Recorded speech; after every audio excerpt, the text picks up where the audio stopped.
직업상 많이 이렇게 웃다 보니까 주름도 좀 많이 늘었습니다. 그런 단점이. 어겐가이도 안녕하세요. 안녕하세요. 오갱입니다. 오늘은 제가 관광통역 안내사에 관심이 많으신 분들을 위해서 특별 게스트 한 분을 모셨습니다. 안녕하세요. 저는 지금 현재 프리랜서로 활동을 하고 있고요. 경력 11년차 일본어 관광 통역 안내사 박수연입니다. 와주셔서 정말 감사드립니다. 요즘 전 세계적으로 한류가 굉장히 유행이잖아요. 네. 그래서 한국에 오시는 외국분들이 굉장히 많아요. 네. 그러다 보니까 관광통역 안내사의 역할도 중요해졌고 직업을 원하시는 분들도 많이 생겼더라고요. 저 역시 최근에 자격증을 따서 이제 본격적으로 활동을 하려고 준비 중인데 다행히 또 저랑 같은 언어인 일본어 통역 안내사분을 또 모시게 돼서 기대가 많이 저도 됩니다. 너무 반갑습니다. 네. 박수영 가이드님께 여러 가지 질문을 하는 시간을 갖도록 하겠습니다. 관광 통역 안내사란 어떤 직업인가요? 한국의 얼굴?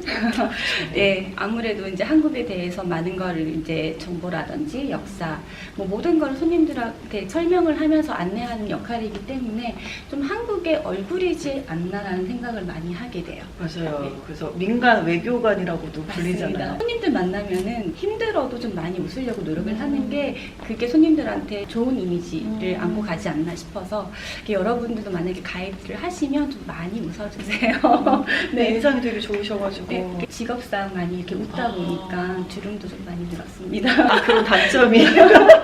네. 그러면 관광 통역 안내사가 되고 싶은 계기가 어떤 건지. 그러니까 일본 드라마에 빠져서 드라마를 보면서 좀 공부를 많이 했는데요. 일본어를 공부를 하다 보면은 이제 그 일본 문화를 좀 관심이 가게 되고 좀 더 많이 알고 싶고 이렇게 하다 보니까 일본어를 좀 활용해서 일을 할 수 없을까까지 좀 발전하게 된 것 같아요.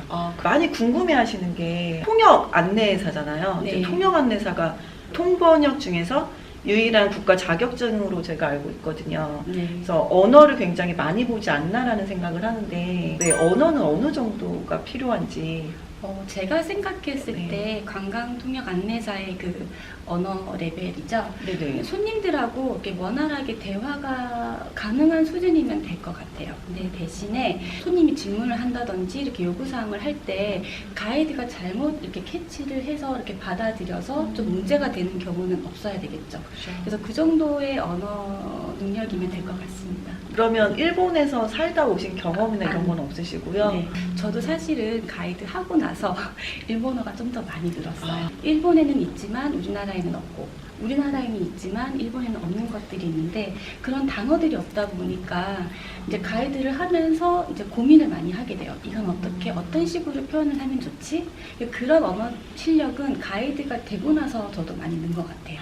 가이드 하신 지 지금 11년이 되셨잖아요. 네. 근데 하시면서 느끼신 가이드가 돼야 할 기본적인 자질? 조건이 네. 어떤 거라고 생각하세요? 제가 아까 처음에 말씀드렸듯이 가이드는 한국의 얼굴이잖아요. 저는 매번 만나는 손님들이 처음 만나는 분들이시잖아요. 그분들도 저를 처음 만나는 관계다 보니까 그렇죠. 첫인상이 굉장히 중요해요. 그래서 최대한 좀 깔끔한 복장, 그 다음에 밝은 표정, 그 다음에 이제 가이드가 정말 중요한 거는 자기 관리. 자기 건강 관리 정말 잘 하셔야 돼요. 왜냐면 걸으면서 설명을 많이 하기도 하고 차로 이동을 많이 하기 때문에 기본 좀 체력이 좀 있으셔야지 되고요. 그다음에 시간 관리. 시간 관리를 잘 하셔야지 돼요. 정말 중요한 것 같아요, 시간 관리는. 네. 가이드는 지각이 절대로 있어서는 그렇죠. 안 돼요. 요즘에 광화문에 행사 많이 하잖아요. 네. 근데 호텔이 만약에 광화문 안에 있는 포시즘이다 그러면은 그런 거를 고려를 해서 시간을 잘 안배를 해서 미리 도착을 해서 지각하는 일이 없도록 그러니까 시간 관리를 좀 잘 해야 되는 것 같아요.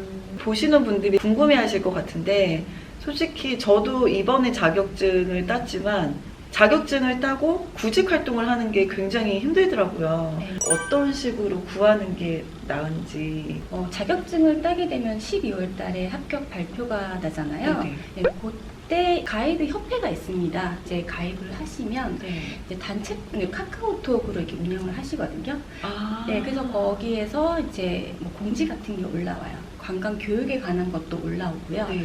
회사들이 이제 구인 공고 같은 거 그런 것도 올라오긴 해요. 단톡방이에요? 네, 맞습니다. 아, 그거 회비 있잖아요. 한 달에 10,000원씩입니다. 10,000원씩? 네. 이제 그걸 하시게 되면은 또 무료 교육 같은 걸 많이 이렇게 해주세요. 뭐 서울뿐만이 아니라 뭐 전 지역에 있는 관광지에 대한 그런 교육 프로그램이 있어요. 네네. 무료로 다 운영을 하기 때문에 10,000원이 절대 비싼 금액 아깝지 않아요. 예. 한국관광공사에서도 하고요. 네네. 그다음에 가이드 협회에서도 하는 게 있습니다. 와, 몰랐어요. 저 많이 다녔어요. 아, 진짜요? 네. 저 빨리 가입해야겠다. 굉장히 프로그램이 많기 때문에 가이드 협회 등록하셔가지고 이제 거기에 올라오는 공지들을 좀 활용하시면 좋을 것 같고요. 그 관광인도 가끔씩 이렇게 올라오기도 하고요. 내가 취직이 필요하면은 내가 그만큼 발품을 팔아서 공을 들여서 해야 되는 거잖아요. 맞아. 근데 루트는 굉장히 많아요. 거의 제가 알기로는 2월에서 3월 달에 올라오는 걸로 알고 있어요. 그래서 그거를 좀 많이 활용을 하셔가지고 좀 도전을 많이 해보시고요. 제가 그 후배분들에게 좀 드리고 싶은 말씀은 네. 뭐든지 처음은 힘들어요. 사실은 저는 한 1년, 2년 동안은 그냥 배운다라고 생각을 하고 무조건 했던 것 같아요. 모든 경험들이 나중에 나한테는 큰 재산이 되고요. 그 배우는 과정에서 많은 선배님들도 만나실 거고 동료분들을 만나실 텐데 꼭 좋은 관계를 맺어놓으세요. 나중에 그게 큰 힘이 되더라고요. 정말 인맥이 되게 중요한 중요합니다. 것 예. 같아요. 처음 들어가는 것보다 맞아요. 인맥을 만들어 놓는 게 굉장히 중요합니다. 가이드는. 제가 새겨들어야 될 것 같네요. 자격증을 따고 이제 처음에 입사를 하실 때는 어떻게 들어가시게 됐어요? 처음에는 네. 사실은 제가 32살 때 이직을 해야 돼서 여러 채용 사이트 이런 데를 막 이력서를 막 뿌렸는데 연락이 안 오더라고요. 이게 취직이 힘들구나라고 있을 때 무작정 이력서를 들고 네. 여행사를 찾아가서 혹시 일본어 가이드 필요하시지 않으시냐고. 와. 근데 다행히 또 그때 네. 일본어 가이드가 필요했었나 봐요. 와. 그래서 저는 좀 운이 좋게 들어간 케이스입니다. 그때 1, 2년 열심히 배운 걸로 지금까지 계속 써먹으면서 하고 있는 것 같아요. 되게 조심스러운 질문인데 이것도 가장 궁금해하실 것 같아서 네. 제가 물어보도록 하겠습니다. 그러면 대략적으로 수입은 어떻게 될까요? 아무래도 저희가 가이드라는 직업이 평균을 잡기가 참 힘들어요. 근데 성수기 때는 안 쉬고 열심히 이렇게 바쁘게 하는 만큼 좀 많이 벌고요. 그다음에 비수기 때는 아무래도 투어가 많이 없다 보니까 이제 좀 안 잡히긴 하는데 대략 잡자면 좀 비수기 때 일이 많이 없을 때 한 뭐 150 정도, 성수기 때는 한 400, 500 정도.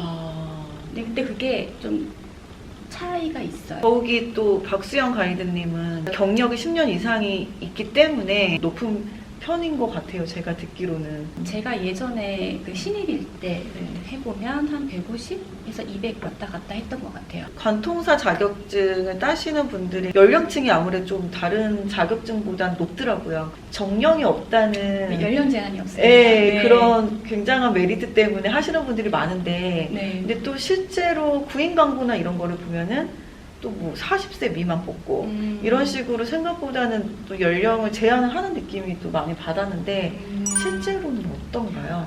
실제로 저는 나이 제한은 별로 경험한 적은 없는 것 같아요. 제가 처음에 여행사를 들어갔을 때 저를 첨승을 해주셨던 선배님이 계세요. 네네. 근데 그때 그분 나이가 60대셨거든요. 최 여사님이라고 아시는 분들은 다 왜냐면 전설 같은 분이신데 최 여사님. 네. 그분한테 제가 배운 게 많아요. 한국 전쟁 다 겪으시고 한국의 근현대사를 다 겪으신 분이셔가지고 굉장히 해박하셨어요. 그런데도 끊임없이 책을 읽으시고 막 그렇게 자기 관리를 하셔가지고 74세 때까지 가이드를 하신 걸로 알고. 그러면은 회사에 가셨을 때 네. 평균 연령이 대략 어느 정도 되셨었어요? 연령대가 굉장히 다양하세요. 30대 때 가이드를 시작을 했는데도 항상 가면 젊은 가이드가 많다고. 예. 오, 그럼 정말 높은 게 많네요. 맞아요. 전 항상 지금도 막내. 가이드는 정답이 없는 것 같아요. 그래서 자기 스타일을 만들어서 하는 게 제일 중요한 것 같아요. 그럼 끝으로 네. 10년 이상을 하시면서 많이 느끼셨을 텐데 예비 관광 통역 안내사 후배님들한테 네. 꼭 하시고 싶은 말씀 있으실까요? 일본어 가이드를 하면서 제 스타일도 좀 많이 바뀐 것 같아요. 사실 좀 되게 많이 덤벙거리거든요. 네. 그래요? 네. 그렇게 안 보이시는데. 되게 많이 덤벙거리고 남을 챙기기보다는 좀 제가 위주였던 사람이었는데 이제 가이드를 하면서 그런 걸 좀 많이 배우는 것 같아요. 자격증을 따서 돈을 벌기 위해서 일을 하는 것도 있지만 가이드를 하면서 배우는 게 굉장히 많은 직업인 것 같아요.